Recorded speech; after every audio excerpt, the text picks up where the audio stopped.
Welcome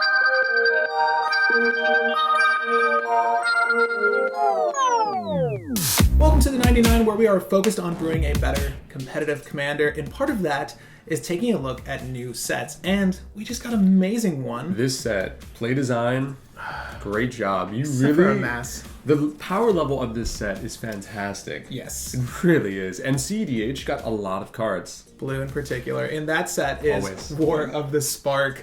Unfortunately, a lot of the colors I play in, I kind of got just a handful of really great things, but the set as a whole had a lot come up for Commander in general. And of Is course, it time to bring back Naru? yeah, I think so. I mean, I think you guys are genuinely interested in Naru. So far as our numbers are concerned, Naru is very popular, apparently. Yeah, she got a reversal. Yeah, we're going to take a look at her, but before that, we're going to take a look at all the new cards that we think are worth your attention. Of course, we're not masters of the game. We've not played every deck, so some cards are going to belong in lists that we haven't personally experienced play-wise. But we are going to mention them for your sake in case you haven't been following along with all the spoilers. Also, if you want to take a look at the cards outside of what we discussed today, I'll leave a link in the description to WotC's website, Magic the Gathering website, to take a look at every single card that released. Yeah. And with that, I think we're good to discuss our first color. White? White got nothing. So yeah, in color order on WotC's site, we're just going to go through these as they're listed. White, technically, I have a laptop off to the side if you're wondering what we're looking at. White didn't necessarily get anything. Mono white didn't. And I mean, you're on Tashar. You love Tashar. That deck is actually highly competitive. I didn't think so. I thought this was a joke. I thought this was a 75% deck. He brought it out against Kess, Jorah, Teferi. What else did you play against? Magilla. You gotta win. You got 2 wins. Yeah, it was impressive. It really was. I'll let you guys take a look at that list down below. It's a little odd, I think, if you just take a look at it without an understanding of the strategy. It's a mindfuck. And we're not actually. I haven't done any deck text for it, but if you just want to take a gander, go ahead. It's not a full primer either, but I can tell you that from playing that list, and that's one of the only really viable mono white commanders. The first thing I do want to mention is God Eternal Calfnet. A lot of people were hyped about her. I think as a commander, it's going to see more casual play. Straight casual play. It's a very cool cube card. Yes. Power cube, ironic power cube. I don't think it's good enough for power cube. I think it's very cool for cube. I don't think it will ever see cEDH play. It's not good enough. God Eternal Calfnet. You can do it your 4/4s. If you don't know about her, all the gods made a return in this set, and they're all zombified, and they have new abilities. There's one of them is kind of cool. I like Bontu, and we'll talk about him later. No, Calfnet. What about Calfnet? Calfnet's pretty dope too. Yeah. But God Eternal Calfnet, she's 3 generic, 2 white, and of course she comes into play as a legendary creature zombie god. There's nothing to set her off. She can just go at it. But she has double strike, and when you cast a creature spell, create a 4/4 black zombie warrior creature token with vigilance. That's pretty beefy zombie. That's a really good token generator. Stacks-based zombie beatdown with creatures. I would put mono white. I would put it in the 99 potentially if I needed a token generator, but that's not really a fantastic one. No, this will never see cEDH. cEDH. No. I can't And then say her bottom ability, it's the same as every other god from this set. When she dies or is put into exile from the battlefield, you may put her into her owner's library, 3rd from the top. So there may be some strategy there that I'm not seeing in mono white. But the thing is, you're probably not going to run her as your commander. She's more viable. It'll be the last card you see on Sensei's Divining Top. Well, there's that. And honestly, gang, I hate to say it, there's only really one other card. None of these I would consider in Tashar. If you run a mono white deck, let me know if there was something that you enjoyed from War of the Spark. But Ravnica at War. Ravnica at War. Exile all multicolored permanents for 3 and a white. Yeah. Sorcery speed. What do you think about it? I don't think it's good. We're in a meta.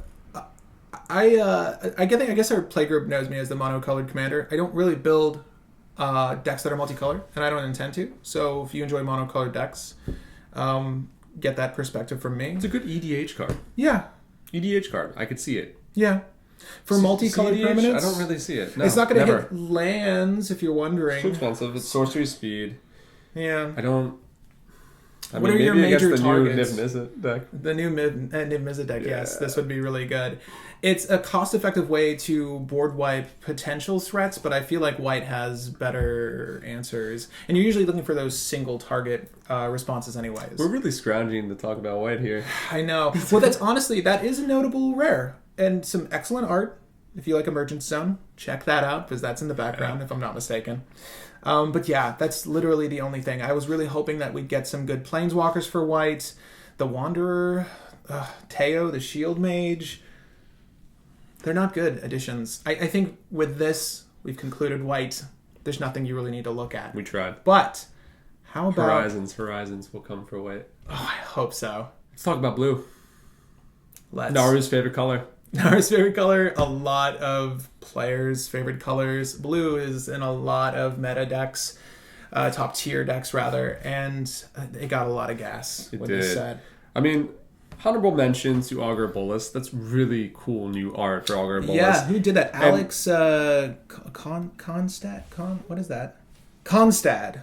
Well, listen, I mean, that's not really a cEDH card, but no. In Naru-Meha, it might actually see play because it is an onboard outlet, which is really cool. And we did lose a lot of the utility of Ghostly Flicker because Naru will not return back to the command zone after the Flicker line, which upsets me. She'll be found there. She can go there, but she'll be found there. She'll be found there and dragged back to the battlefield. Yeah. So we need to look at more outlets that remain on the field, and Augur might see play, especially with new art. I'm liking it. Yeah, and if you want to go that route, you can go back to what's the main Stratagem? Yeah, we'll talk about it. I mean, Stratagem is going to need some more creatures to even be viable in the deck, but Augur Bolass is one towards that. Personally, I want to revisit Naru, and I think looking for those creature-based strategies is definitely the route to go. For sure. We'll talk about it. So more bodies on deck. And Augur Bolass would be one of them. But that's just honorable mention. There's a lot of new additions to this set that are great. The first one we want to talk about... How do you even pronounce that? Fibblethip? Fibblethip. Fibblethip the Lost. Fibblethip the Lost. So what's great about this card is it's its own commander now. Yes. Its own commander, meaning when you play this card as your commander, you have no more creatures in your library. You're not going to run creatures in your library because the main strategy with Fibblethip the Lost is Proteus Staff. Proteus Staff and Fibblethip will essentially make a Doomsday out of blue. So let me know, let you guys know what Fibblethip does in case you're listening to this somehow and not watching it. The card should be on the screen, but it is one generic and one blue. Legendary creature Homunculus, maybe a viable creature type. When Fibblethip the Lost enters the battlefield, draw a card. If it entered from your library or was cast from your library, draw 2 cards instead. Interesting. When Fibblethip becomes the target of a spell, shuffle Fibblethip into its owner's library. Yes. So it comes down early. Essentially turn 1 or turn 2. Draws you a card. Whatever. When you have Proteus Staff and you target Fibblethip and he goes into your deck, Proteus Staff is going to tell you, put another creature into play. There's only one, and it's Fibblethip. And he comes back into play, and now he draws you 2 cards. But the most important thing is when you're cycling through your deck and you conclude the Proteus Staff, you now stack your deck however you want. Meaning, you put in whatever order you want. And Fibblethip, when he enters, you're going to draw 2. Meaning, those top 2 cards that you scried and put how you want, you're going to draw. You do some type of Gush Pile, you do a Scepter combo. Some people were talking Future Sight, Lion's Eye Diamond. There's a lot of weird things you can do with this. It is its own deck. I have not ran it. I have not built it yet. But it's cool that Mono Blue got a new commander. Yeah, I think it's fragile. Yeah. It's very fragile. But you also have like Academy Ruins. You have new tutors in blue that you can run because of this. Yeah. Fabricate you can run because you're looking for that staff. You literally just need to find the staff. Protect the staff, play the staff, and hopefully you win. Yeah. Fragile. Very cool. Extremely fragile. And it's you're relying on one artifact. There isn't really an alternative to this deck strategy. So, yeah. Well, luckily you're in blue, so hopefully you'll be able to keep it up. But, and plus blue has all of the artifact tutors. So. I mean, speaking of new decks, though, God Eternal Calfnet is also its new deck because that turns into a turn deck with Squirrel Rack. You want to read that one off? Yes. So, God Eternal Calfnet is 2 generic, 2 blue. It's a legendary creature, zombie god, and it is a mythic rare from the set, so good luck drawing it. It has flying. That's excellent. It's a 4/5 body on the field. You may reveal the first card you draw each turn as you draw it. Okay? So this could be your draw step, or if you draw somehow before that, you reveal it. Whenever you reveal an instant or sorcery card this way, copy that card, and you may cast that copy. That copy costs 2 less to cast, 2 generic. That's important. You can't just disregard the blue or whatever. And then when it dies, like all the other cards, they go there from the top. But what's cool about this is when you play this with turns, and you set up your library with turns, and you have Scroll Rack, you can potentially have infinite turns. It's really cool. I used to run a Rashmi deck, and Rashmi is all about getting the value out of things. Yeah. And on your opponent's turn, casting spells, so you can reveal the top card of your deck. You can hopefully play it, use it. Calfnet also, in a sense, draws you cards and uses them. Yeah. It's cool. Yeah. I like it. It's another fragile deck. Yeah. It might fall into the 75% usability like Fibletip. I don't know. But it is cool. It's definitely more viable than Calfnet. Yeah. Is there a strategy that works with Calfnet? It's really extra turns at this point. Just that, okay. And with Scroll Rack, and you have infinite turns like this. Okay. And then you beat them down with 4 or 5 flyer. So it's an honorable mention. It does have its own deck. Is it useful in the 99 of any other deck? I don't think so. No, it's expensive. Well, 4 mana is not horrible. I mean, Rashmi might play this. Yeah. Rashmi might throw it in. That's true. Any Rashmi players out there? If so, holla. Oh, I have a great altar of Rashmi. We'll show you sometime. Oh, yeah. Whew! A brand new edition to Blue. Another one that's fantastic. Jace, Wielder of Mysteries. Not the other Jace that came from this set. This is what I'm most excited about because this is a slam dunk in Kess Consultation. Oh my god. This card. Okay, so Kess Consultation, Labman, Tainted Pack, Demonic Consultation, amazing. But then you had to run a backup line because if your Labman got exiled, you were screwed. Yeah. So you would run Dramatic Scepter and you would just do some type of swan bullshit. I mean, you had other lines. It was cool. Yeah. Infinite mana, This makes our plan A +1. And Jace is very, very good because it's 1 and 3 blue, and it basically reads as Labman because if you would draw and you have no library, you win. But what's so good about Jace is it is Labman plus a cantrip all in one because Jace's ability of +1 literally lets you Thought Scour. It's very good. Yeah. And the best part about Jace, in addition to all of that, is it's pretty well protected because it's not going to be destroyed like Labman would. No. You know? It's not subject to as much removal, but it's obviously priority number 1. And the other issue with the Kess players' game in general is that at least the players across the board from him are generally going to target him because of the Adnos, because of the Necropotence. You want to tick his life down.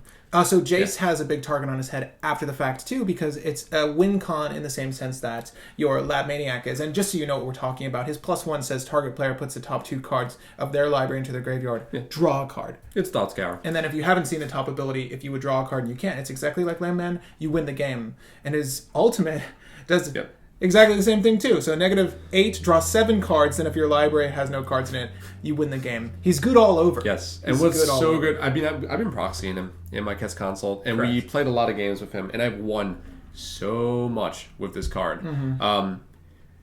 If you can't win on the same turn with Jace, still, coming down with 4 loyalty, +1 and going to 5 loyalty, it's not that easy to kill. And it's tougher because, we have a Najeela at the table too. So we're going to see bodies, and you're going to see dorks. You're going to see... It can be tough to simply throw him down because there isn't a lot of protection in a Kess build. Yeah. How many creatures do you even run? It's like 5. And then... aside from Kess? Or? That's probably including Kess. But I know the main contention with Jace is it's triple blue. However... The new Kess Consult mana base, pretty much every single land except 4 produces blue. It's very usable. Slam dunk. Yeah. Amazing in Kess. Yeah. 100% running that card. I can see why the 3 blue would be a little daunting, but yeah. It's really not, though, when you realize. Yeah. And even if it were, I would fix my mana base just to prioritize blue above all colors in Kess. And then black, and then finally red. Aside from Kess, is there another commander you can think of that would want to run this? So that's the thing. I really don't see any other commander that would run Jace. Now, we talked about Naru. And Naru with the stratagem line, if we put that back in, if we add in more creatures and we draw our deck, then, I mean, it originally ran Labman, who would then need a draw or a cantrip to win. He does it himself. You could do Jace, but I mean, when you have your deck in your hand and you have fast mana, is it a win? It's more? Hard. Is it a win more? I don't know. It's a one card win at that point. If you have infinite mana, you draw your deck and you say Jace. It's well protected because it's not a creature. And then you have this in your hand, so you'd be like, you want to counter it? I'm going to play... I mean, it can't get Sword to Plowshare. Flusterstorm. If you run Path to Exile, you're not hitting Jace, so... I like it a lot. I like it a lot too. That's not worthy. It might be. It might be. If you run a Labman strategy in your deck, this is a definite consideration. The card is, Justin said it, it's a slam dunk. It's stupid. Blue. Did you need more juice? Whatever. I mean, this isn't even the best blue card. Genuinely not the best blue card. But I think only Kess would run this. Yeah. Maybe Narameha. We'll see. All right, so there are a couple Planeswalkers that are in blue or share that color. This is one of them. Narset, Harder of the Veils. So that art, amazing. First, start off there. Amazing. That's a slam dunk. That's a slam dunk. And we're gonna shout out to Magali Villeneuve. And they did the first one too, the other Narset. Did they? Yeah, the multicolor Narset. It's not that I can't pronounce your name. It's just hard to read this PNG I'm looking at. But this card is awesome. The art is so brilliant. I want a playmat of this. I don't even like blue, but I like this card. But Narset, Part of the Veils, is 1 generic, 2 blue, legendary planeswalker, Narset, obviously. Each opponent can't draw more than 1 card each turn. Yes. Necropotence. Mystic Remoras. Mystic Remoras. Yeah, exactly. It just turns that down. Well, Necropotence doesn't draw. It just puts it into your hand. That's true. Well, Yeah, get around that. No, activated payload. Yeah. Oh, I totally get around that. Ad nauseum, I get around that too. But why is it good? Why is it good? Because there's a deck, I think it's called Opus Thief, that runs so many wheels. It has like 5, 6, 7 wheels. The thing is, Narset plus a wheel is very, very good. Because you play Windfall, your opponents can draw more than 1 card. So, we Windfall for 7, they're drawing 1, you're drawing your 7. You're up 7. You're up 7. It's a very cool card. Yeah. I'm not sure. Any wheel effect. The -2 is okay too. So -2, look at the top 4 cards of your library. Impulse. You may reveal a non-creature land card from among them and put it into your hand, put the rest on the It's interesting because you're probably going to want to keep her up as long as you can, and then maybe you'll do that the once. But it just needs protection. Play design, making planeswalkers with static abilities with just minuses like this, very cool. I love it. And it's all uncommon. I'm pretty sure all the uncommons operate the same way. Cheap foils. Gosh, it makes me reevaluate like how they've been doing planeswalkers prior, because these new ones, the static abilities are amazing. And some of the static effects we're seeing are amazing. But this one is up there for me at least. I think it's great for blue players. You're definitely going to want some bodies on the field in the deck that's playing this. Would Naru play this? I don't know if Naru would play this. I don't know what deck would play this aside from something like Time Twister. Yeah, anything with a Time Twister, Windfall. I mean, you have a lot of wheels in different colors, but... I mean, Joyra might. Does Joyra run Wheel of Fortune and all that fun stuff? Does Joyra have bodies? She does. Yeah. Anyways, definitely worth mentioning if you're a blue player and you like Planeswalkers. Plus, this is a +1 for Joyra, because she's historic. I mean, still worth it. Anyways, there's another Narset card from the set. The best one. Arguably the best thing to come out for blue. Did blue need another... This isn't a counterspell, technically. Oh, it is. It's better. It's better, though. It's better. So, Narsets Reversal is blue, instant speed, obviously. Copy target instant or sorcery spell, then return it to its owner's hand. You may choose new targets for the copy. You can do this to opponents. With a better fork. You can do this to yourself. Yeah, why? You get fork, reverberate. So first off, this is automatically going into Kess. This is automatically going into Naru. This is automatically going into anything that has focuses on blue. It is so good. I think it's better than Counterspell. I think it's better than Delay. It's so good. Can you imagine someone's trying to add Nas at the end, like right before their turn? You play Narsets Reversal. You now get their Ad Nas. Their Ad Nas is back in their hand. Whiffs. it whiffs. They spent the mana. They're not going to spend another 5 mana. Well, they might not have it. Yeah. You're going to tell me they have 10 mana, turn 3, turn 4, turn 5 when you're not playing likely. Not likely. This is great. I mean... Ooh, it's really vicious. There's a bunch of strategies and combos people are accumulating for this card. The thing is, it doesn't... Can you imagine a Naru just, stealing someone's Demonic Tutor? Yes, they'll still get the Demonic Tutor. And if it's their turn, they're playing it, they play Demonic Tutor, you bounce it. So what? You now have to play Demonic Tutor again, so it costs 4 mana, so you probably won't play the card that you were going to tutor in the first place, so you might not even do it. But Narset's Reversal in mono blue, being able to take a black tutor when you barely have a lot of tutors in mono blue is so great. Yeah, so Fibblethip worthy. Naru worthy, yes, Calfnet worthy. The thing is, there's so many synergies for this card. It would take us. It would just take us all day to explain exactly. It would take us all day to explain the value of this. A cool thing with mana drain is like somebody mana drains your thing. You Narsets Reversal their mana drain. Their mana drain's back in their hand. Narsets Reversal makes a mana drain. And then that mana drain will still see Narset's Reversal on the stack. Counter your own Narset's Reversal, so you'll have 2 more mana, and you put their counter back in. Very cool. I love this card. There's a lot. I don't know how to break it yet, but I'm going to break it. The fact that it's instant or sorcery, it just has so much value. I think pre-orders are like $3, $3.50. I picked up Are you serious? Yeah, they're great. They're $3.50? It's a blue staple. Well, guys, dude, I wish I had an affiliated link for you. What deck doesn't play this? I'm playing it. Yeah. I'm loving it. So buy your copies. I would buy a playset of this. I might even buy a foil playset just to have, because I feel like this is going to go up in value. Anyway. Even that's good art. That's Narsets Reversal. All right, on to the next color. So far as black is concerned, we didn't see too much, but there are some things getting people giddy. And one of those things is Bolass' Citadel. I hope you like that new legendary bordering, because guess what? This is a legendary artifact for 3 generic, 3 black, and it has 2 interesting effects. The third one is just eh. But you may look at the top card of your library at any time. Okay. You may play the top card of your library. If you cast a spell this way, pay life equal to its converted mana cost rather than paying its mana cost. That's cool. The bottom effect of this card is tap it to activate and sacrifice 10 non-land permanents. That's a lot. Each opponent loses 10 life. So no Ether Reservoir. This is not that effective. So the bottom ability we're probably just going to neglect. It's the top 2 effects that people are most interested in. I don't know how to evaluate this. I think it has potential to be really strong. I don't know what deck would run it. And I think it's very expensive at 3 and 3 black. It's very expensive. Tess wouldn't run this. It's niche. I think that at best... Here's my fault with this card. Unless you have some form of top deck manipulation or some way to remove all your lands, you are going to hit a stopping block. Yes.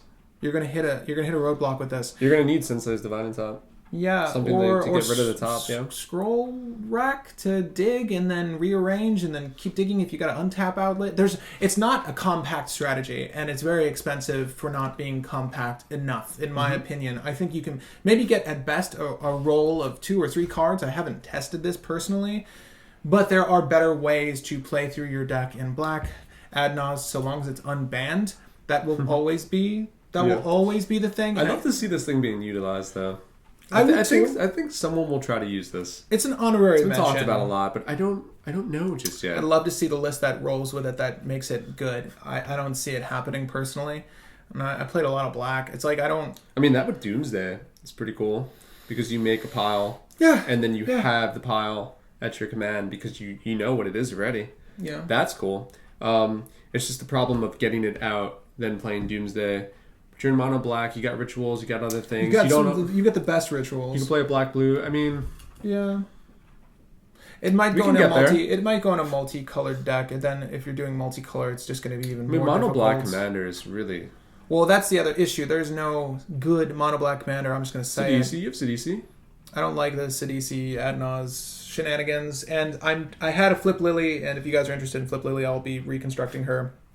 She wouldn't use this. And there's a new legendary that came out that might be viable. What is it? I've looked into it numerous times. And yeah, it'll be the next card we mention. You know what? Deliver Unto Evil. Shout out. Amazing art. Some of the best art from the set. I wish the card were better. Seb McKinnon. You kick ass. You kick so much ass. The art is amazing.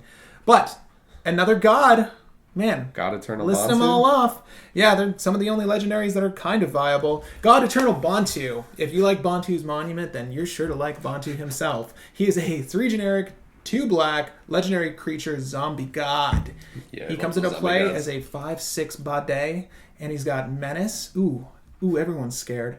When God Eternal Bantu enters the battlefield, sacrifice any number of other permanents, then draw that many cards. It would have been brilliant. If he could sack himself. Yes. But, we can't do that. So, and then obviously when he dies, you exile him, or is exiled from the battlefield. You may put him in your library a third from the top. Okay. So I know in Flip Lily, you like Gravecaller loops to generate infinite mana, but you can't do that with God Eternal, unfortunately. No. Because it's like only when he enters do you get this ability. I would, if I was, I want to do brewing segments on the show where we can talk through some ideas. But Bantu, God Eternal, Bantu, I think he is best in a deck that utilizes LTB effects, leaving the battlefield effects. Things that are going to doubly leverage the fact that he gets to sacrifice any permanent. Any permanent that dies, you get to draw a card. Mm-hmm. You want to make sure those permanents leaving have some effects. Or some effect like, Bridge from Below, whatever. Like something that utilizes creatures in this instance, going to your graveyard to generate some form of benefit for you. God Eternal Bantu himself, he's not an engine for It's a very interesting effect. Yeah. I don't think we can break it yet. No, because we don't have, at least if you're looking at a mono black deck with him at the helm, there's no blink. Not yet. There's no... Can't break him yet. Yeah. I like it. I think he might go in the 99 for some form of deck that would like him, but I would love to see a commander deck built around him. It's not the kind of draw engine you want, honestly. I think Erebos, that god, is still better, and I think Flip Lily is certainly my most favorite. It's just a utility knife, but not high on God Eternal Bantu. I do like him, though. The next card, though, I love me some Liliana, and we have a new legendary Planeswalker. Man, if she weren't 6 CMC. Yeah. Liliana Dreadhorde General. Amazing Liliana art. Again, props to Chris here for making this Liliana. She looks amazing. She's 4 generic, 2 black, legendary Planeswalker Liliana. She has the static effect of whenever a creature you control dies, you draw a card. Now, would you run this in your Flip Lily deck? Because you have that Gravecrawler loop? So, just looking at the static ability alone, Liliana, the strategy I ran with, and it was effective, and it would go off. It's basically a deck that's making everyone discard. And the whole concept of the deck is to get everyone hellbent. And then we use Gravecrawler from our grave, the zombie that's generated from Liliana flipping, and an effect like Phyrexian Altar to cast Gravecrawler an infinite amount of times and generate infinite mana. We wouldn't do that alone with Gravecrawler. It's not so compact. However, you generate infinite mana with the deck by looping Gravecrawler. Mm-hmm.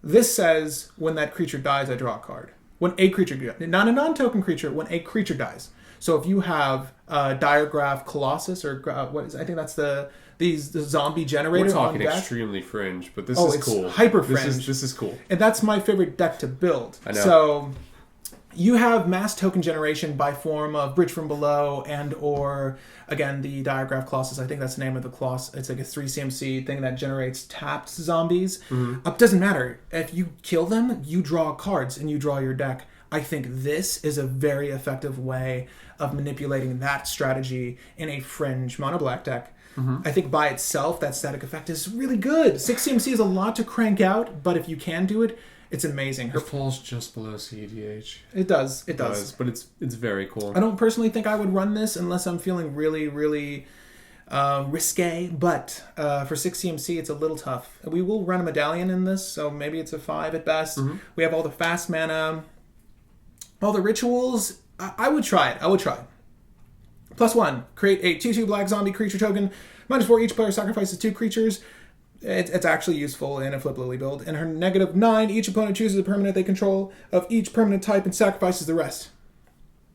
Yeah. You might not ever see that, but it's pretty cool. I do like this Lily, and predominantly for her static ability. Effects. Yeah, yes. That's absurd. That alone is maybe worth 4 mana, but 6, we get other stuff. And so far as the rest of black is concerned, there's one more Liliana card. I mean, I really like Liliana's Triumph. I don't think it's a good card for cEDH, but Cube, wow, this is great because this is going to replace Channer's Edict. It's just 1 and a black for an instant. You have to sacrifice. I love those in Cube, especially Power Cube, and we do run maybe 3 different types of Lilianas in Power Cube. At least my 540. Yeah. And just to get an additional benefit to make you discard a card, it's pretty cool. I really like it. I don't know if I run all 3 self-sacrifice type things, or if I just bring it down to 2, getting rid of Channer's Edict, but it's a cool cube card, and it has a really cool promo version. Yeah, I'm definitely getting the promo version, and I'm definitely considering this for Flip Lily. And mind you, she needs to be flipped. She needs to be a Planeswalker for this to take effect, but it's very easy to do. You couldn't sacrifice a creature, flip her, and then have this simultaneously make people discard. She would need to be on the field, I think. I'll have to look into that. But that would be really cool synergy right there. Like, it's a cool uncommon. Yeah, it's an excellent card if you want to look into fringe Liliana decks. I think the Liliana will appreciate it. So far as other black decks, you're always going to have Liliana of the Veil. It's not good enough. But it's not good enough. And so far as the rest of the black is concerned, we didn't really see too much that exciting. Some Vraska finisher. Want to talk about that? Nope. Yeah, we're done with black. Ooh, to one of my favorite colors, red, baby. We got a new Chandra. Did Godo get anything? Did what? Did Godo get anything? One thing. One thing. So all those Godo players out there who enjoy playing cards that get exiled from the top of their decks, well, guess what? We have a new one. So there's Chandra Pyromancer, there's Chandra Defiance, the one from Kaladesh, I forget what her name is. There's a lot of Chandras. There's a lot of Chandras, but there's plenty of them that will have a +1 or 0 ability that lets you, take your top card of the deck, put it in exile, and cast it. Obviously, you need to spend mana on that cost. But there's a new one, Chandra Fire Artisan. I really like this one. Hear me out. It's 2 generic, 2 red for a legendary Planeswalker, and you get the static effect of whenever 1 or more loyalty counters are removed from Chandra Fire Artisan, she deals that much damage to target opponent or Planeswalker. So this is an excellent way to handle your opponent's Planeswalkers should you not have any creatures on deck. And in Godo, we only have 6 or 7 to include Godo himself, I believe. So it's actually good for that. And it will require someone to take her down a notch because you don't want her to hit her ultimate. So inevitably, creatures will be attacking her. The only downside to this is that she can't target creatures. I guess you target the ad nauseum player. You would, yes, in all likelihood, just hit the guy that's getting ad nauseum, and you're probably going to... every turn. Well, I think at most, she'll probably accrue 4 to 5 damage on that player before she dies. Easily. Yeah. Okay. So, and then the other benefit is Sell me on this. When you use her +1 ability, which is getting her closer to her ultimate, she only has 2 loyalty abilities. You exile the top card of your library and you may play it this turn. It can be a land, it can be anything. Okay. So don't play your land, use this first. Her ultimate takes 4 turns, but technically it only takes 3 +1 activations to get her here, unless you have Proliferate or something crazy. I don't know. -7, exile the top 7 cards of your library.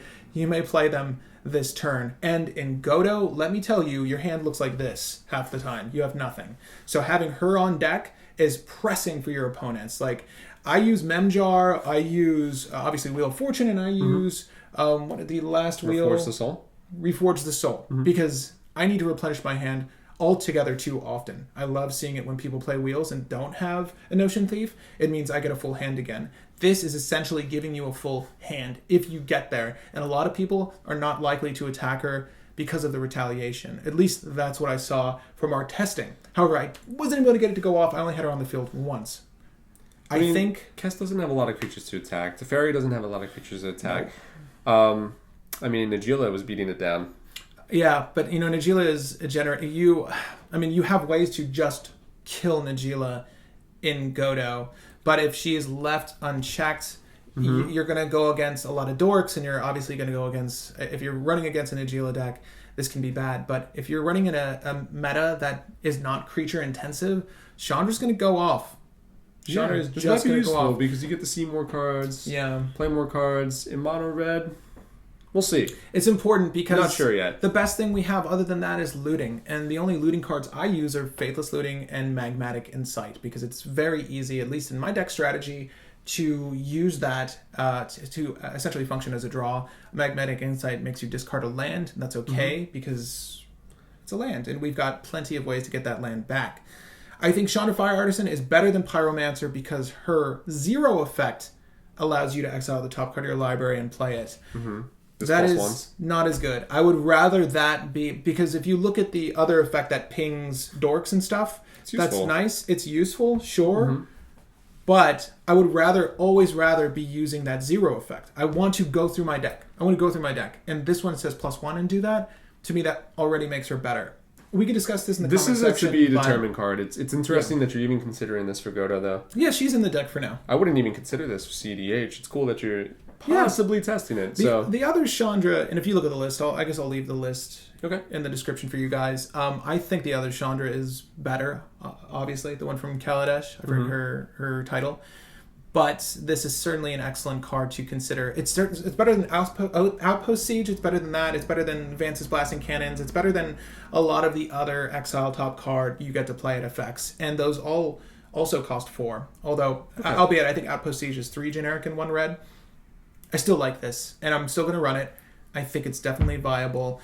Especially because there's not much I have to do against other Planeswalkers. And now that Jace is on deck, this will be really nice. So, Dreadfort Arcanist, a very weird card for 1 in a red, trample. It's a 1/3. Whenever it attacks, and that's just on attack, it triggers. You may cast target instant or sorcery spell with converted mana cost less than or equal to its power. Meaning you're going to get your cantrips back, your lightning bolt, your brainstorm. What deck would even run this? Inala. Inala would run this. Inala would really like this. Now, Inala is like a 75% general. Yeah. I wouldn't necessarily say it's good enough for cEDH. I haven't seen the list yet. I haven't played it enough to tell. It's not really that popular. However, this is very cool because it's a wizard for Inala. Would you consider this in your Kess? No. I don't run enough red to even do this. I mean, I guess I can get back... He's sort of consultation. Like he's sort of like a Kess himself. That he gets it back. Yeah. I can get back like a Stream of Visions, a Sleight of Hands. Yeah. I mean, if anything, the Dreadhorde player would love to attack me because I really don't have a defense. So it's a card that's cool.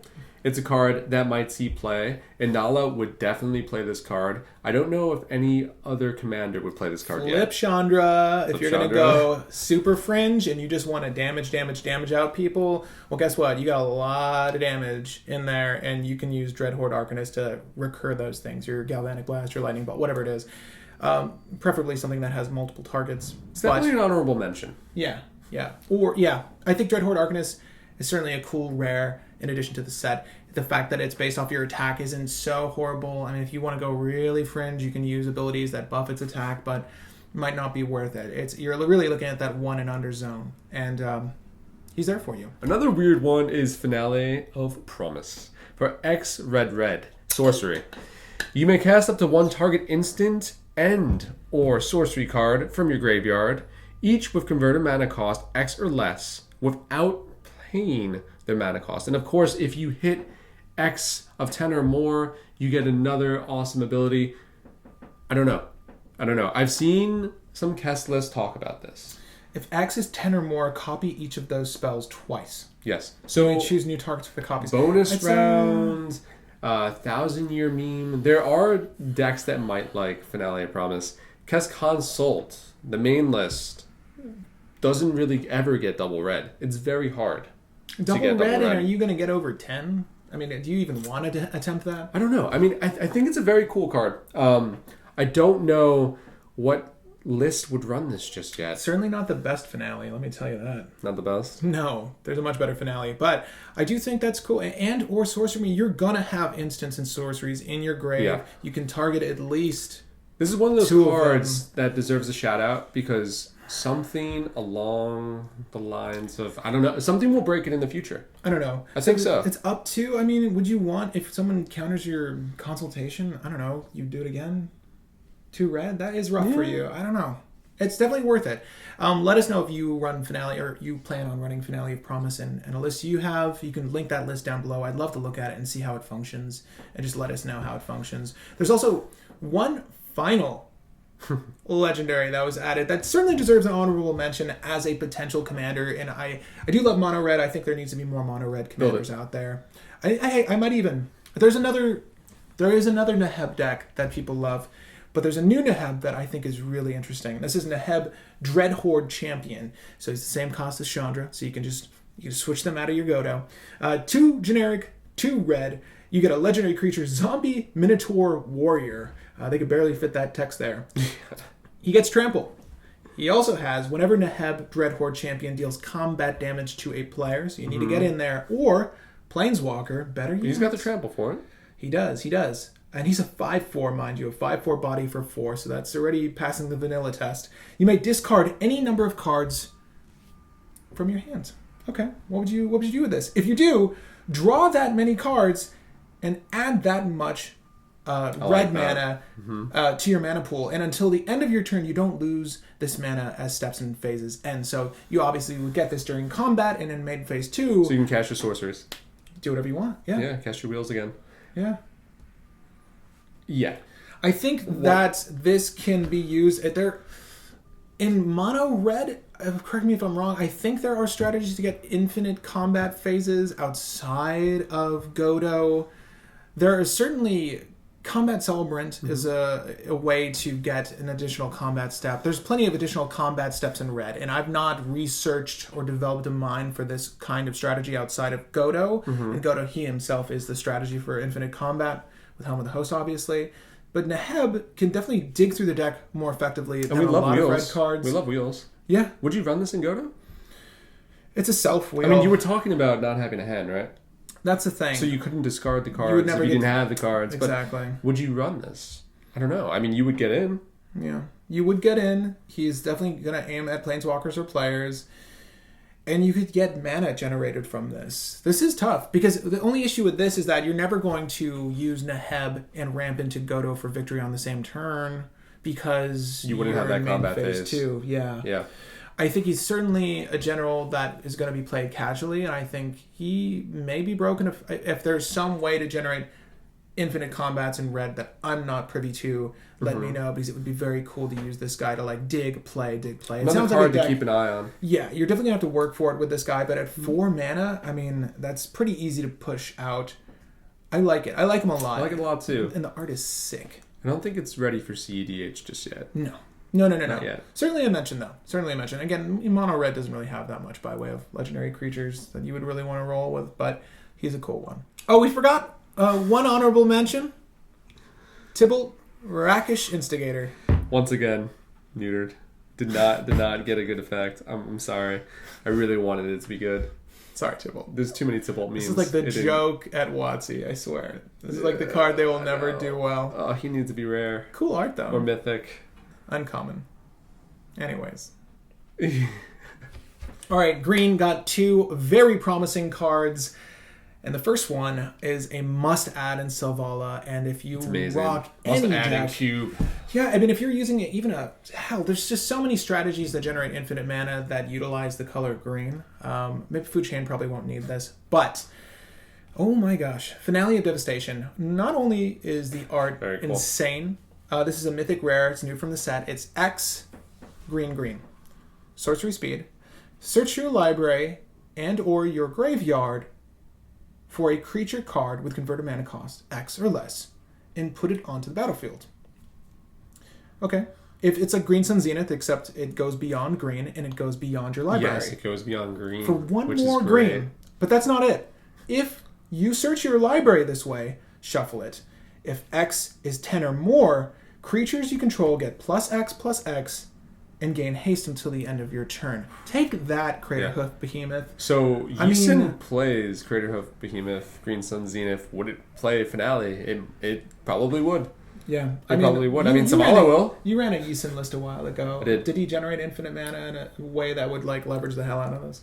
I mean, he definitely dropped a Craterhoof. And can you imagine getting a Craterhoof with that? Getting Craterhoof's ability, getting that ability, if it's over... Yeah. This is stupid. It's really cool. Obviously, it's a must-add in Selvala, and if you're looking at my primer now, that's one of the first videos we did on the channel. I switched this out for Eldritch Evolution, multiple reasons. Eldritch Evolution always had a few hiccups. It was a fine tutor. It certainly wasn't the best include, but it was a good one for the deck. This just made the deck that much stronger, because one, in a world with infinite mana, post-infinite mana, this is a win con in and of itself. You will decimate the board. I mean, you could loop this with Eternal Witness. I mean, if you want to even fool around at that point. But I like quick victories. I like it when people were left wondering what the heck happened, and then it's already happened. This does that. But not only does it search your library, it searches your graveyard. If you needed something from your grave, you get it back. And it's just... There's on so many levels this card is stupendous, but obviously in a post-infinite world, you're going to pull a card from your deck and put it onto the field. It's likely going to be, I don't know, Great Oak Guardian at this point. It doesn't even matter because all your creatures are going to have... I mean, you could pull the Eternal Witness to get this back. It's not in your graveyard. Oh, it's not in your graveyard, damn. The thing is, if it put it in your hand, that'd be great. The thing is, you can run this in loops.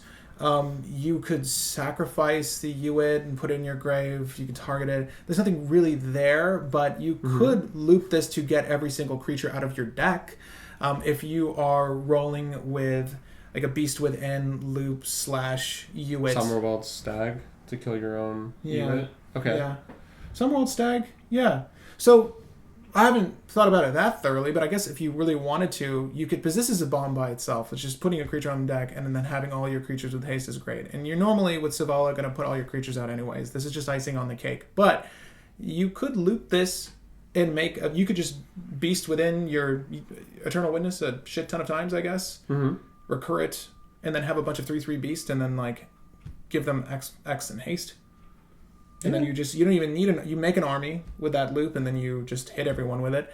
And the other thing is there's plenty of loops that are baked into that deck, and obviously the main one is just destroying your opponent's board stays. Do you use this card early, though, is my question. So Green Sun Zenith, you normally got your Dried Arbor, right? Yeah. Always, like turn 1. When do you use Finale of Devastation? Finale of Devastation, you can kind of use it at any time to the same effect. Green Sun Zenith is nice because it allows a turn 2 Selvala, which is what we want. And then it gets shuffled back into your library. The difference here is that...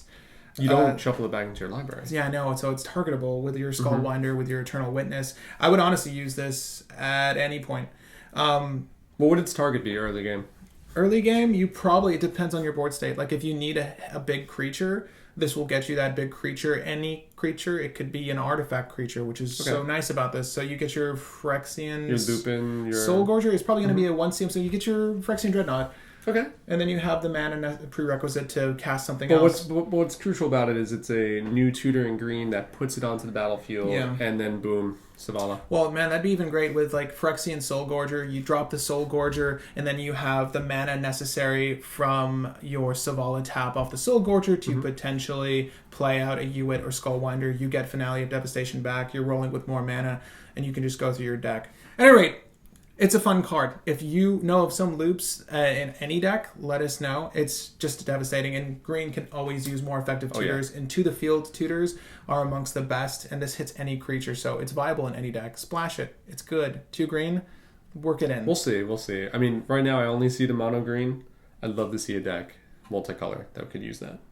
It's pretty outside of Cube, because Cube is going to love that card. Oh, yeah.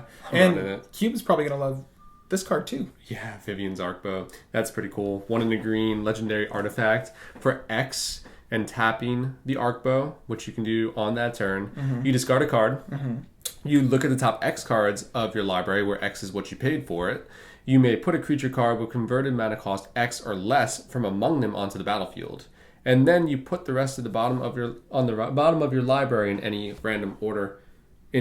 No, I spelled that wrong. In a random order. In any random order? In a random order. So Vivian's Ark Bow, it's 2 to put on the field, and obviously X is any amount you would want. Obviously this works best in an post-infinite world, but by and by, it's a decent way to dig through your deck. When this was first spoiled, I thought, well, could Yisun use this? I personally wouldn't run this in Selvala. I just want you guys to know. This is not the kind of card you want in Selvala.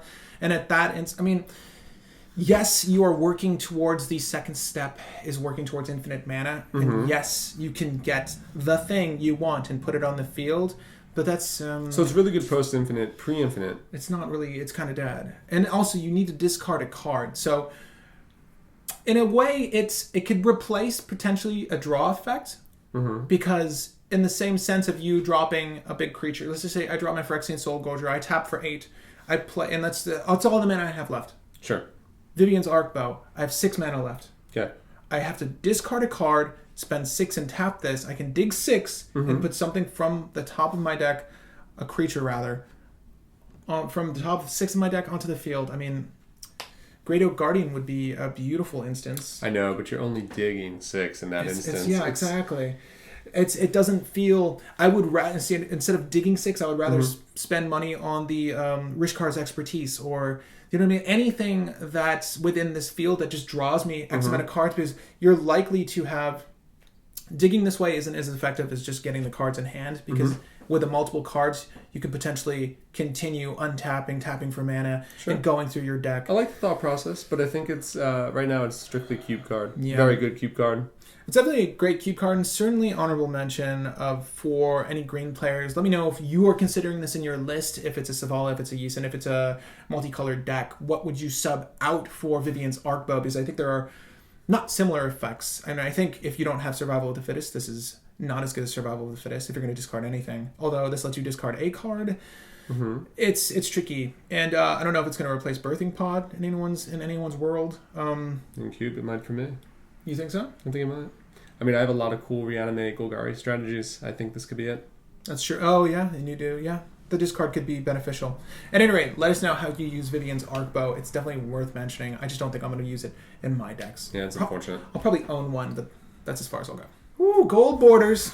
There's so many good spicy multicolor cards from War for cEDH. Let's start with Tobins Veto. Cool art. Tobins pulling through the fire. White and a blue. Instance. This spell can't be countered. Counter target non-creature spell. This is better than negate. Yeah. If you can support white and blue, Grand Arbiter, the new Niv-Mizzet. I really like this card. Yeah. This is very cool. If you play in white and blue... And not cool. This is crucial. This is great. If you felt it's uncommon... Can't be countered. You're going to pull it when you draft. 2 CMC. It's absurd. Let's go. Yeah. No, I'm running that. It's really good. It's really fantastic. Yeah, guys. Tobins Veto, we don't need to say anything more about that. It's a must-add. If you play those colors, obviously add it. Feather. Do you want to talk about Feather the Redeems? We have to mention Feather. I mean, Feather is the best Boros cEDH general. Yeah. Well, the only Boros cEDH general to date.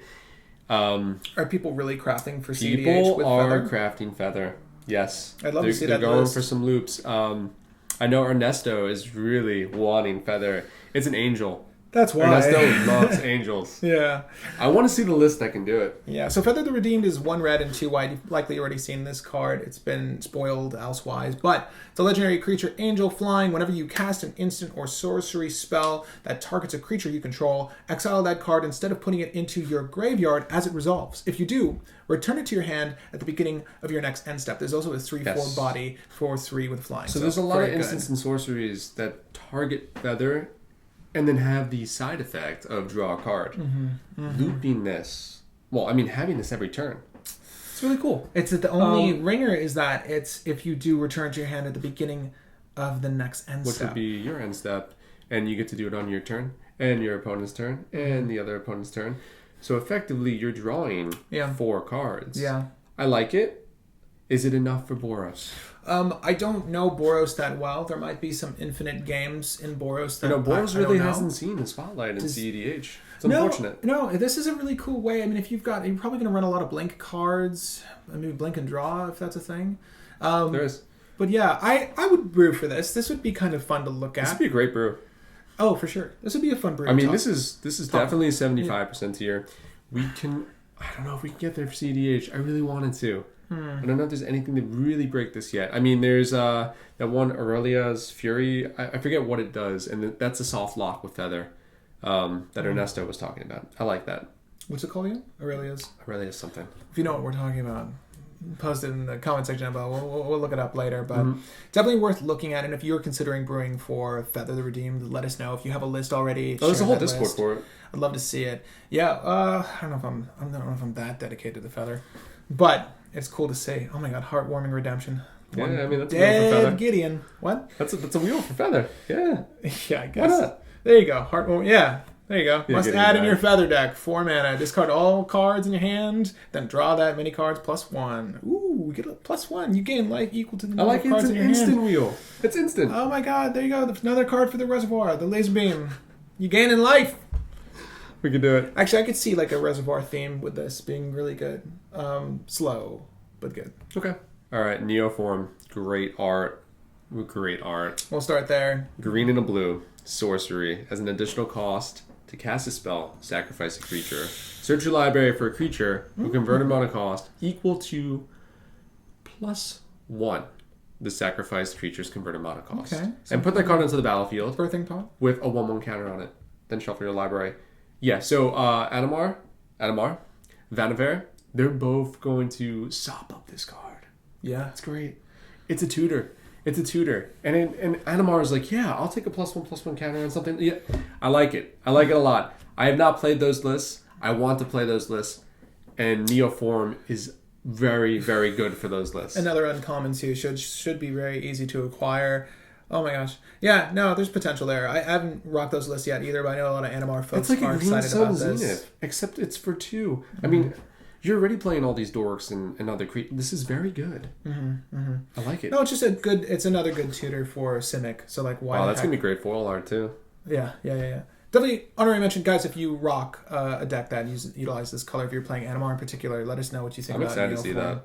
Yeah. The big one though, the big multicolored deck that I think to rise from this set is Niv-Mizzet. This is good pun. Rise from this set because he's rising from the dead. It's true. Oh my god, this is so amazing. So he makes his return here, and this might arguably be the best 5-color general. And I mean, you got best Niv-Mizzet we've seen, and the best, at least for competitive EDH, the best 5-color general easily. Shout out to Shaper Savant. You made a really cool food chain build with this. And I mean, we're looking at it, and we'd love to do our own version of it. But I think we can. I'll leave a link in the description so you can see what we're talking about so far as potential is concerned with this. I'm most excited about this card. I'm so excited about this. It's all 5 colors. It's a 6/6 flying dragon avatar. Trying to convince Justin to build this. I'm going to build it. And when he enters the battlefield, reveal the top 10 cards of your library. For each color pair, choose a card that's exactly those colors. So those are your guilds. This is a guild deck. This is Orzhov, this is Simic, this is Rakdos. For each color pair. Yeah. Put the chosen cards into your hand and put the rest on the bottom of your library in random order. Doesn't seem that good. We don't run a ton of multicolored cards in cEDH. However, in this deck, this food chain deck, with infinite mana of every color, we can infinitely loop this Niv-Mizzet by eating him and playing him and eating him and finding these outlets. Hydroid Crassus, which is Simic. We have Sparkcaster, which is Gruul. We have Circu, which is Dimir. And with infinite mana and infinite cast, we can do like all these crazy things. I love it. I really do. I would definitely suggest checking out that primer we link for you. This deck is ripe with potential, and even outside of food chain, I'd love to see more deck strategies built around this card because the idea around it is insane. And let's not forget, it's a 6/6 body on deck. It's so I'm gonna eat it, so spicy. I know it's gonna be so tasty too. And the art is insane. There's so much to like about this new very, very excited for it. The boys will never see it coming. I hope I get to see this boy at the table. I really do. At any rate, if you're brewing for Niv-Mizzet, let us know what your deck looks like. I could see, because it's 5 colors, I would put in any form of infinite mana gain strategy. Obviously, food chain works best because it allows you to also crack the Mizzet. 3 of them. I mean, you got Squee. Yeah. You got Eternal Scourge. Yeah. And you got, I think it's Mist Hollow Griffin? Mm-hmm. Yeah. Those will let you do the food chain loop too. 5-color food chain. Anyways, yeah, it's going to be good. And again, I would try to work in some synergistic infinite mana loops as well outside of food chain in case that gets thwarted. It's going to be hard to stop that enchantment. But Niv is sick. The best, easily I would say the best general to come from this set. I would say so. Yeah. But there are more Planeswalkers to talk about always. And let's go ahead and talk about Ashayok, the Dream Render. 1 and Dimir. Blue. Yeah. It's a 5 loyalty Planeswalker with an incredible static ability. I mean, spells and abilities your opponents control can cause their controller to search their library. We're turning off fetch lands. We're turning off tutors. We're turning off Godo. Sorry.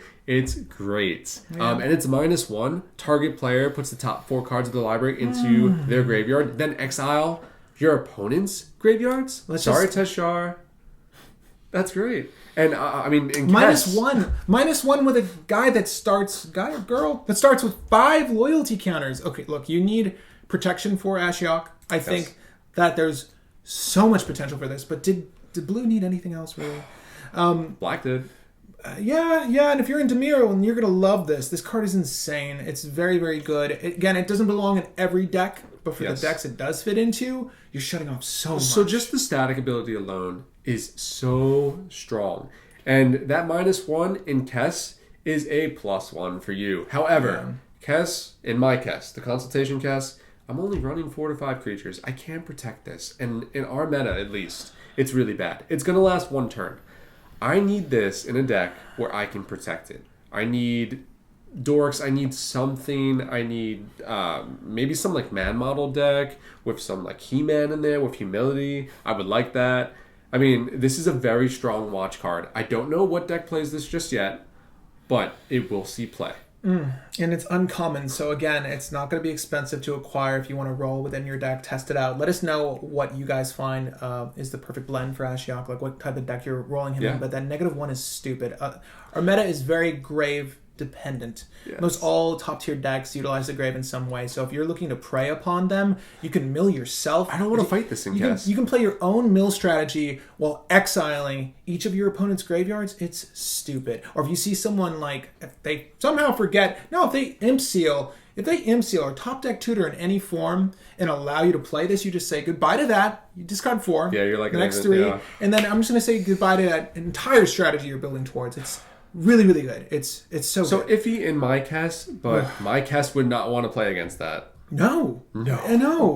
But you could bog on a freaking Planeswalker. It's stupid. Yeah, you weren't happy when you saw that, huh? No, and its opponent, and why does it have to be asymmetrical? God, it's so good. For 3 mana, it's very good. And Dovin, the hand of control, that's a meme there. Because people were like, does he have 5 fingers, 6 fingers? He's got 6. But 2 and a Azorius. Static ability, very cool. Artifact, instant, and sorcery spells your opponent's cast cost 1 more to cast. And we're coming in with 5 loyalty. Don't know what deck would run this either, but I like it. I mean, Grand Arbiter would be like, sure, hello fort me, and I'm going to go ahead and give you another stacks piece and my -1 on Dovin. Until your next turn, prevent all damage that would be dealt by target permanent and opponent controls. I'm liking these Planeswalkers. Yeah, this is another great one, and it's easy to put this guy on the field. Again, that tax is just fantastic. If you're running a Staxy deck, this is just another must include if it's an Azorius. It's really good. Again, let us know if you're excited about this Planeswalker. It's certainly... All of these uncommon Planeswalkers, I don't think they auto-slot into any decks, but they're definitely on the watch list. And we're certainly going the right direction with Planeswalkers now. I love the static abilities. You see that Saheeli? Let's look at the Saheeli. Yeah, but we're definitely going the right direction. Thank you, Wizards, for this. But Saheeli, Sublime Artificer. 1, is it? So 3 CMC straight total. Into my queue. Whenever you cast a non-creature spell, create a 1/1 colorless servo artifact creature token. It's pretty awesome. And -2, 5 loyalty when she steps in. Target artifact you control becomes a copy of another target artifact or creature you control until the end of turn, except it's an artifact in addition to its other types. So, would Johora play this? Would Ernesto's Johora play this? I don't know. I think it's got a very interesting concept around it. Yeah. I really like the card. I don't know where it fits. I don't know how it fits. And I'm really excited for everyone brewing for these Planeswalkers. Yeah, I like the static effect. If I was playing in a multicolored deck that utilized Izzet, I would find some way to leverage those servos in some sort of sack function or whatever it is. Whether that's sacking them for mana, sacking them for draw, whatever the function could be. It's cool to have this on a Planeswalker. Any Planeswalker that comes in and can pretty much protect itself. Especially in Cube. This is great. Yeah, this is a fun addition. If you make your own cubes, this is a fun card to add for sure. All right, colorless. Colorless gets 3 things. He likes this because he's monocolor. Yes, and I only play monocolored decks, and there's a commander I've been wanting to play for a long time. Who? You pretty much built them all. Celestial Kirin no. is a commander I want to play. If you don't know who Celestial Kirin is, basically when you cast a spirit or arcane spell, you destroy all permanents of that creature's or spirit or arcane spell's CMC. Sure. Ugin's Conjurant is a spirit monk for X. So you get to blow up lands. It's including your own stupid. lands. It's Enjoy like, yourself. You get a bomb. Celestial Kirin's been going up in price because of this card. Clearly, people see a utility for it. I haven't looked into it thoroughly because What format plays both? I mean, does Modern play that? I don't know. Is there some secret commander art I don't know about? I want to play that build. You got a foil one. I do have a Celestial Kirin foil. Again, it's just a fun, honorable mention. I don't think it's worthwhile yet, and there are better ways to eliminate lands in white. All right, so Ugin's Conjurant is certainly a sick card, though. If you can find, if you like Celestial Kirin and you have a deck for this, let me know. So Ugin, Ernesto ran that in his drawer last night because it's a cost reducer. Oh, and if you've seen the latest video, we like cost reducers in Jorah. Oh my gosh, yeah. So on that Ugin note, we have Ugin the Ineffable, matching horns between the two of them. Honorable mention. He's 6 CMC. When he comes down, he's Legendary Planeswalker, of course. He's historic for Jorah. So if you run a Jorah deck or you just like the effects of this guy, then you'll really love it. So really, it's artifact-heavy decks are going to love this. Yes. Because his static is colorless spells you cast cost 2 less to cast. Yes, that's like 2 Helm of Awakenings. Playing... For you, at least. I mean... That's good. But it's only you. It's only you. Yeah. That's not global. No. I like that. I like it a lot. Keep going. +1, exile the top card of your library face down and look at it. You may look at it. Create a 2/2 colorless spirit creature token. When the token leaves the battlefield, you put that exiled card into your hand. So you have a blocker for your Ugin that goes to your hand. Yeah. I like that. I mean, what else can you... That's good. Yeah, well, it's -3 is destroyed target permanent. That's 1 or more colors. So... Colorless abilities like this. Colorless planeswalkers like this. Does Tishar run this? Does Godo run this? Godo has the mana for this. But the thing is, unless you're playing a lot of big rocks, and there aren't that many with Paradox Engine, Thran Dynamo, Hedron Archive, there are things that are 4 CMC and up that I would say this is valuable. Sure. I don't run Mishra's Workshop in Godo, but I could. This, if you power it out, it's not game winning, but... In the same way, I would add a Chandra to this list. That allows me to exile the top card of my library and play it. This gives me a body that if no one is attacking Ugin, gets to attack for itself. Mm-hmm. It doesn't have an ultimate by way of something that's, world dominating, but if I have a way to kill these creatures, or if you're just attacking into me, I have blockers, I get the cards back. What puts this out of cEDH range? Do you think it's the cost, the 6 cost? It's certainly the cost is off-putting. I don't think a lot of people are going to roll with it, aside from Ernesto. And when he did play it, it played to much effect, because, again, there aren't that many creatures in cEDH other than the dorks. And guess what? 2/2s love eating dorks. This is just a really cool addition to Commanders Anywhere that want to play an artifact-centric deck. Mm-hmm. Cost reducers are kind of at a lack. I gotta ask him how he felt about that. I didn't think it was like the most effective card last night when we did play, but it was nice to see him playing it. Yes, and he won a few times with Jorah, as a matter of fact, when this was on the field. So, hey, there's value. If he had an opportunity to play it and activate it. There is one final colorless, though, that is pretty sickening. I love this. Karn. Okay. I like the Sign of Urza a lot. This is the coolest looking Karn. Oh, easily. I mean, we had Rubbing Nipples Karn. We had the Liberated Karn. Yes. We had, actually, the Sign of Urza by Chase Stone. Great art. Dude, love commanding that. the world. Touching the world. But this Karn, the Great Curator, he really looks like he's going for it. Oh my god. I like it. He's going for the win. He's got pants. 4 pants on, 4 CMC, Legendary Planeswalker, activated abilities of artifacts your opponents control, can't be activated. Null Rod, only for your opponents. Wow. Null Rod shut down Tishar last night. Yeah, it's good. You'd hate to play against this. Yeah, it's annoying. Yeah. Well, Null Rod shut down Godo. Tishar don't care. Yeah, I mean, so this Karn, colorless 4, comes in with 5 loyalty counters, and it's +1. I like. Because until your next turn, up to 1 target non-creature artifact becomes an artifact creature with power and toughness equal to its converted mana cost. This destroys Mox Diamond, Chrome Mox, Mana Crypt. What else we got? Mox Amber, Mox Opal. Any zero-cost rock. That's the thing, because initially when I read this, I'm like, wow. I thought it only targeted me. And I was like, wait, this is the greatest Mox Destroyer that's ever hit the universe. Yeah.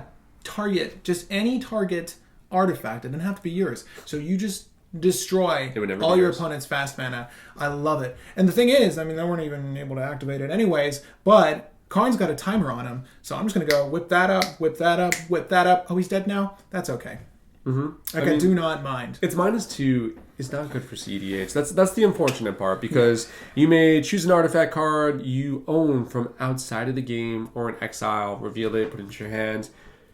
There's no sideboards. If someone exiled something relevant from your deck, if someone exiled an artifact that was relevant from your deck, I don't know what would you... I mean, what if I Praetor's Grasp you and you're like, I want to Karn that back? Go, yeah.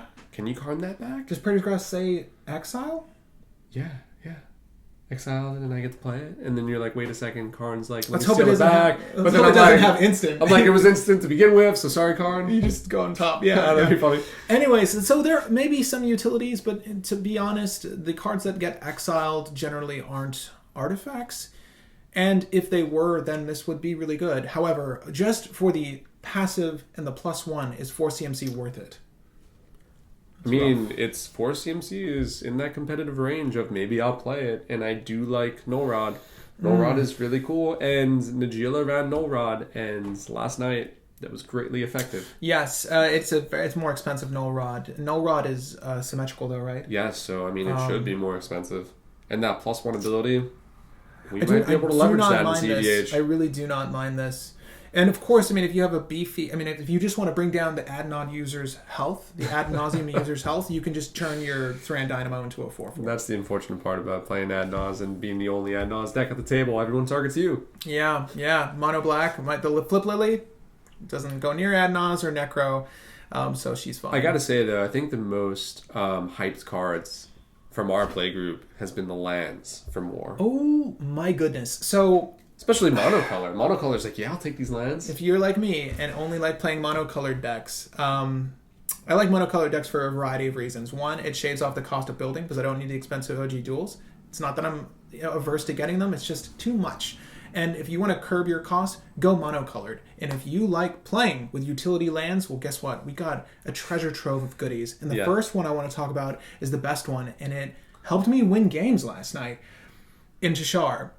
You're going to have ways to search for lands in a mono white deck. You're going to have ways to search for lands in a lot of... You got Expedition Map? Yeah, Expedition Map. You have the Wayfarer, the white creature that taps and grabs a land. Wayfarer Wanderer, the little bull guy. Wayfarer, yeah. Yeah, you liked him. And then you also have... There's another one, if I'm not mistaken. Doesn't matter, because this land, if you pull into it, it's beautiful. Crop rotation in green. Yeah. I would even run this in Zavala. I mean, why not?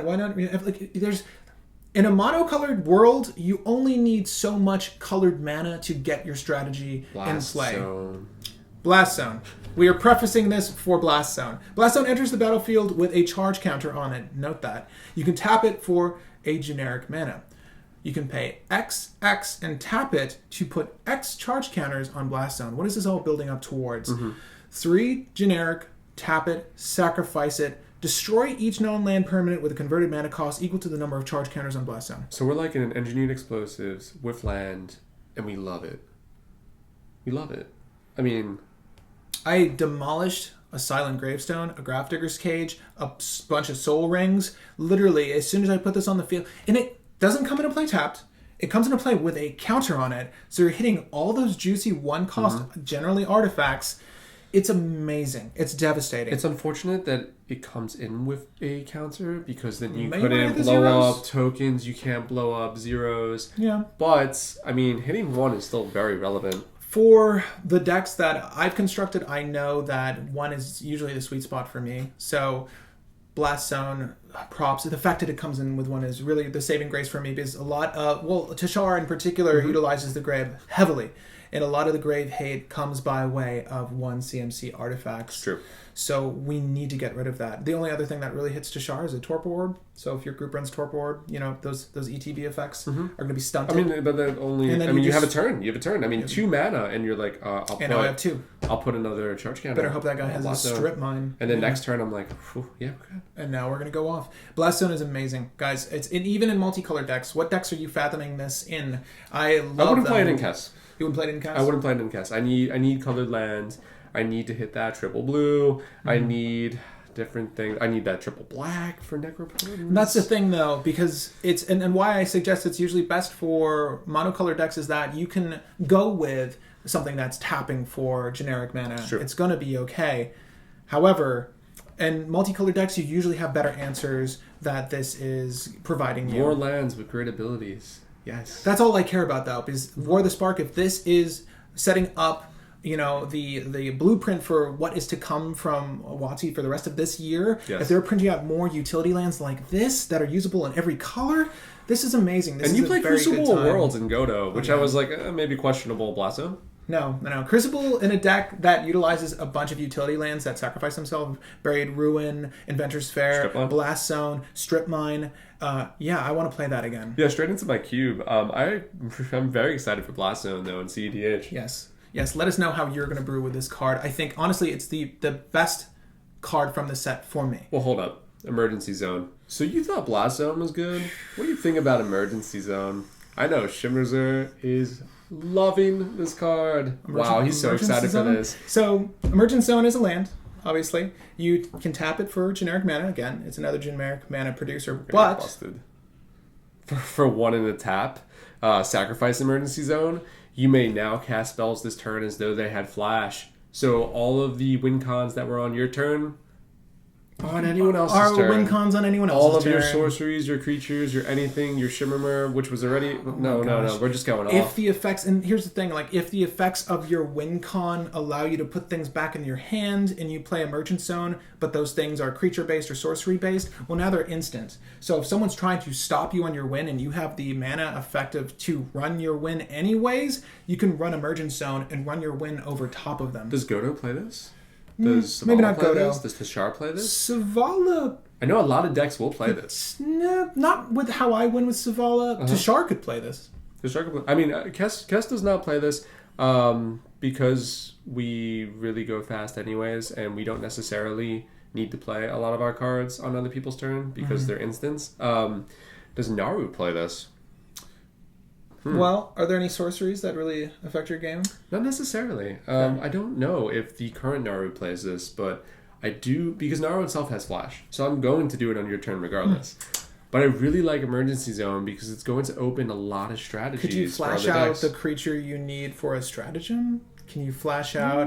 It's interesting. It's just opened up a whole new world of possibilities so far as combos are concerned. So Emergent Zone in that regard is definitely worth an honorable mention. It's an uncommon. You're going to pull one when you draft. You're going to pull one when you play sealed.